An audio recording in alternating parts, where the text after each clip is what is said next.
Gujarat focus ન્યૂઝમાં આપનું હાર્દિક સ્વાગત છે। હું હિરલ। આજના મુખ્ય સમાચાર। ગુજરાત સરકાર દ્વારા દીનદયાલ ઉપાધ્યાય ગ્રામીણ કૌશલ્ય યોજના અંતર્ગત યોજાયેલા જોબ મેળો તથા એલ્યુમની મીટમાં 350 લાભાર્થીઓને નિમણૂક પત્રોનું વિતરણ। ગુજરાત સરકારના ગ્રામ વિકાસ વિભાગ હેઠળ કાર્યરત Gujarat livelihood promotion company limited દ્વારા અમલમાં મુકાયેલી દીનદયાલ ઉપાધ્યાય ગ્રામીણ કૌશલ્ય યોજના। આ કાર્યક્રમમાં માનનીય મંત્રી શ્રી રાઘવજી પટેલ તથા માનનીય રાજ્યકક્ષાના મંત્રી શ્રી કુંવરજીભાઈ હળપતિની ઉપસ્થિતિમાં 350મી વધુ લાભાર્થી યુવાઓને રોજગારી નિમણૂક પત્રો એનાયત કરવામાં આવ્યા। રાજ્યના ગ્રામ વિકાસ વિભાગ દ્વારા જીએલપીસી આયોજિત આજનો આ રોજગાર મેળો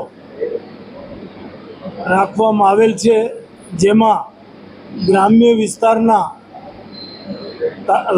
રોજગારલક્ષી તાલીમ પામેલા યુવાનોને જુદી જુદી કંપનીઓના માધ્યમથી રોજગાર આપવાનો આ કાર્યક્રમ છે।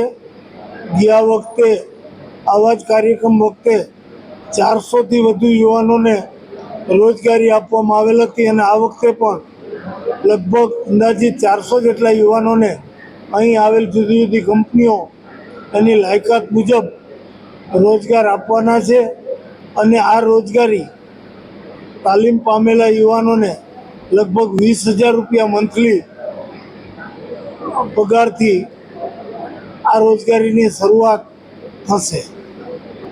જે વિસ્તારોમાં ભારે વરસાદ થયો છે જિલ્લાના ખેતીવાડી અધિકારીશ્રીઓને અમે સૂચના આપેલી છે કે ખેતી પાકોને જે કાંઈ નુકસાન થાય એની વિગતો તમે તાત્કાલિક રાજ્ય સરકારને મોકલો। જેની વિગતો આવ્યા બાદ એના ઉપર વિચારણા કર્યા પછી આગળની કાર્યવાહી હાથ ધરવામાં આવશે।